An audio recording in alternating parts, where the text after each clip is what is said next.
Real মাদ্রিদকে দেওয়া হলো penalty. মুদ্রার ওপারে নিশ্চিত পেনাল্টি বঞ্চিত করা হলো বার্সেলোনাকে।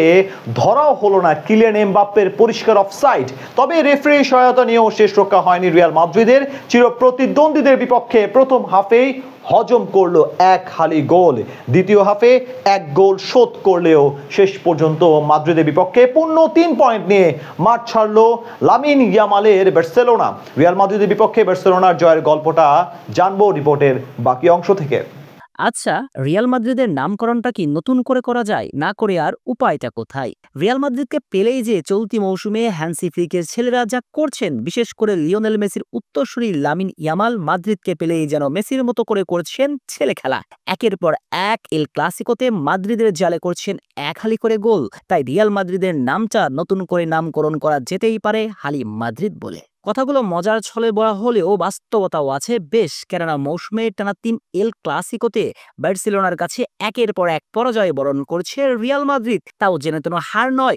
সর্বশেষ কোপা দেল রের ফাইনাল ছাড়া বাকি 2 এল ক্লাসিকোতে রিয়ালকে নাস্তানাবুদ করেছে কাতালোনিয়া রাজ্যের ক্লাবটি। মৌসুমের শেষ এল ক্লাসিকোতেও হয়নি এসবের ব্যতিক্রম। যথারীতি লামিন ইয়ামাল আর রাফিনিয়া তুর্কি নাচন নাচিয়ে ছেড়েছেন মাদ্রিদ ডিফেন্সকে।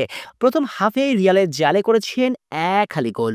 যদিও ম্যাচের শুরুতে কিলিয়ান এমবাপ্পের জোড়া গোলে ম্যাচের 14তম মিনিটেই 2 গোলে লিডে যায় কাতালোনিয়ারা, কিন্তু এরপরেই প্রত্যাবর্তনের গল্পটা লাখিয়েন হ্যান্সি ফ্লিকের শিষ্যরা। ম্যাচের 19তম মিনিটে এরিক গার্সিয়ার গোলে সমতা ফেরার ইঙ্গিত। এরপর শুরু হয় লামিন ইয়ামাল ম্যাজিক। ম্যাচের 32তম মিনিটে সমতাসূচক গোল। সে রেশ না কাটতেই দৃশ্যপটে হাজির চলতি মৌসুমে বার্সার আরেক নায়ক রাফিনিয়া। 34তম মিনিটে নিজের প্রথম, দলের তৃতীয় এবং বিরতিতে যাবার আগে আরও একটা গোল করে প্রথম হাফেই মাদ্রিদের জালে এক হালি গোল পূর্ণ করে বার্সেলোনা।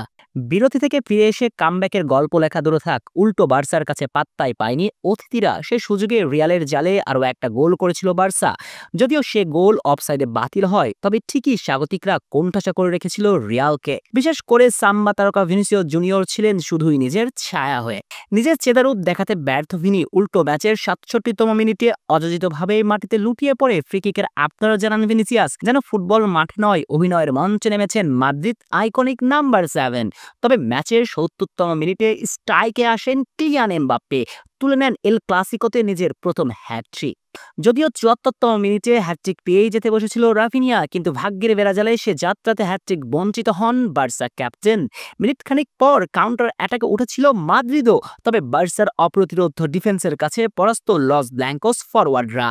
কিন্তু এরপরেই ঘটে অনাকাঙ্ক্ষিত সে ঘটনা, নিশ্চিত পেনাল্টি থেকে বঞ্চিত করা হয় বার্সেলোনাকে। অবশ্য ম্যাচের শেষ 10 মিনিটে এল ক্লাসিকো জমেখির। একের পর এক আক্রমণ চালাতে থাকে রিয়াল। যদিও বার্সার শেষ স্তম্ভে বারবার থামতে হয় তাদের, উল্টো ম্যাচের একেবারে শেষ সময়ে রিয়ালের জালে আরও একটা গোল করে ম্যাচের স্কোর লাইন দাঁড়ায় 5-3। কিন্তু রেফারি শেষ পর্যন্ত সে গোলটা করে দেন বাতিল। শেষ পর্যন্ত অবশ্য 4-3 জয় নিয়ে মাঠ ছেড়েছে কাতালানরা। আর এই জয়ের মধ্য দিয়ে 2024-25 মৌসুমের লিগ টাইটেল নিশ্চিত করল হ্যান্সি ফ্লিকের দল।